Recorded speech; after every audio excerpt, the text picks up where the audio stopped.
We know that occultists like to do their talking through symbols, so we only have to look at those surrounding the new Europe to see evidence of what it truly represents. At the moment there are two European Parliament buildings, one in Brussels, Belgium, and a more recent construction in Strasbourg, France. This is a picture of the one in Strasbourg, which has deliberately been built to symbolize the unfinished Tower of Babel. Now why is it circular and not a ziggurat or pyramid shape? Well, they based the design on this painting by a 16th century artist, Peter Bruegel. So although the painting is inaccurate and consequently the design of the building is inaccurate, the intent behind it is clear to see. This is the poster that announced the completion of the Strasbourg Tower in 1999.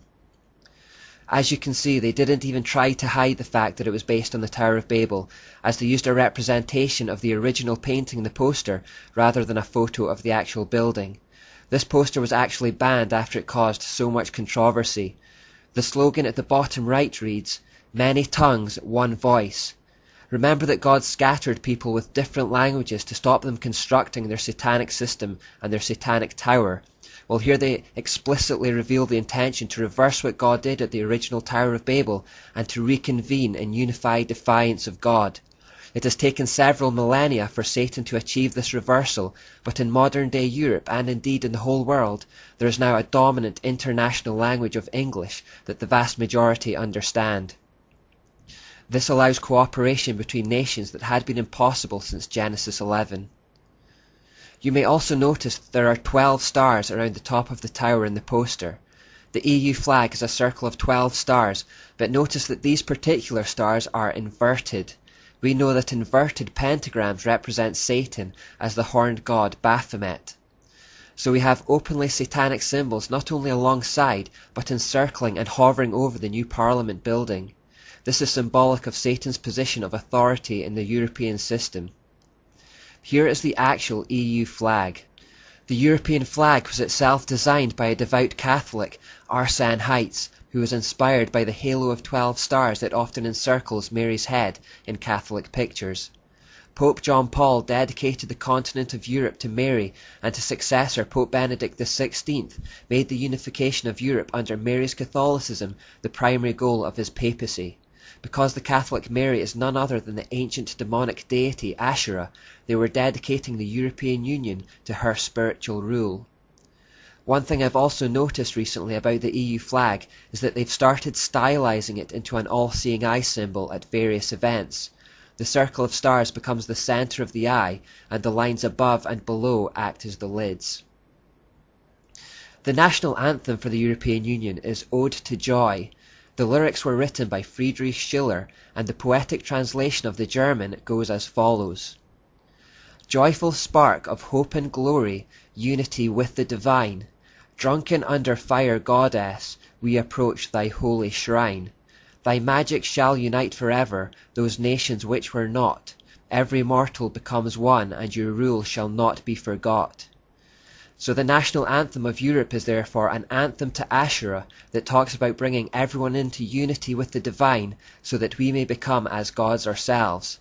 It talks about entering the shrine of the pagan goddess with drunkenness and being united by the power of magic and fire. This is deeply wicked stuff. Within the main chamber of the Strasbourg unfinished tower building there are 679 seats. They have all been filled except one which currently lies empty, the 666th one. And now to the crux of the matter. One of the first things I did in this series was to draw a line from Genesis 11 that talked about a literal Babylon to Revelation 17 that talked about Mystery Babylon as the mother of all prostitutes, the fountainhead of evil. My goal throughout this whole series in a way has been to show the link between those 2 points. So we can now go to Revelation 17 and it should start to make a lot of sense. Come with me, he said, and I will show you the judgment that is going to come on the great prostitute who rules over many waters.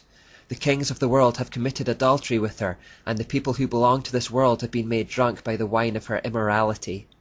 So the angel took me in the spirit into the wilderness. There I saw a woman sitting on a scarlet beast that had 7 heads and 10 horns, and blasphemies against God were written all over it. The woman wore purple and scarlet clothing and beautiful jewellery made of gold and precious gems and pearls. In her hand she held a gold goblet full of obscenities and the impurities of her immorality. A mysterious name was written on her forehead: Babylon the Great, mother of all prostitutes and obscenities in the world. I could see that she was drunk with the blood of God's holy people who were witnesses for Jesus. I stared at her in complete amazement. The woman, as we know, is the goddess who is the embodiment of this false religious system that started back in Babylon. The same false mystery religion we've been following throughout all history in this series. Continuously throughout that time, the same goddess has kept popping up in the background under the name of Semiramis, or Asherah, or Jezebel, or Mary, or the goddess of reason. This evil system is the source of all obscenities in the world. We've seen that. How what started in Babylon has flowed down through history, creating all false religions and polluting people with evil ideas, causing oppression, death and misery by various means. Revelation tells us she is drunk with the blood of God's holy people. We've seen that too.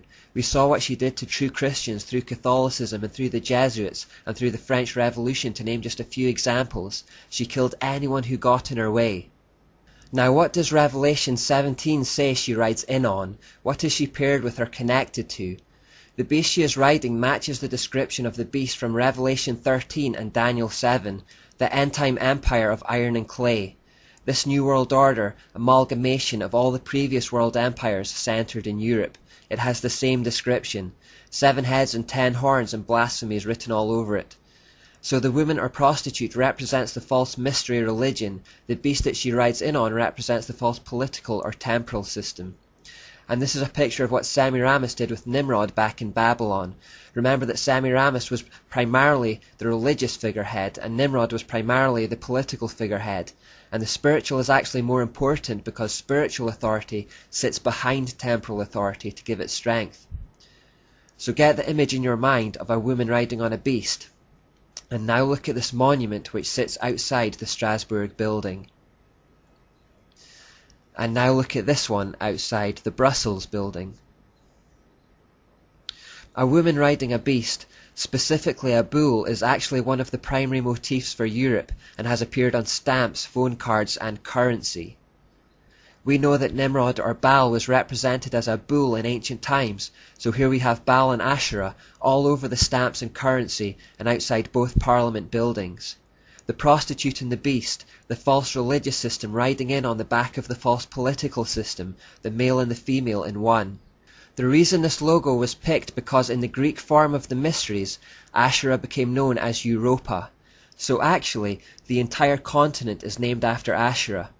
And in one story, Zeus saw this beautiful woman, ran into the ocean with her and raped her. After her death, she was then given the title, the Queen of Heaven, which we also know is a title Asherah uses. The European Union has 3 legislative branches: the European Commission, the European Council, and the European Parliament. Most of the legislative power lies with the Commission and the Council. Both of these branches are completely undemocratic. Those on the Commission are unelected and it is unaccountable to any electorate. It cannot be changed or removed by the people. When the Commissioners are given their role, they take an oath to abandon any national allegiance. So effectively it is run by an elite who can do what they like, and they are the ones who come up with the policies in the EU. The next branch down, the European Council, is made up of the Prime Ministers and Presidents of Member States. While they have been elected by the people of their nation, they make decisions without consulting national parliaments and act effectively like elected dictators.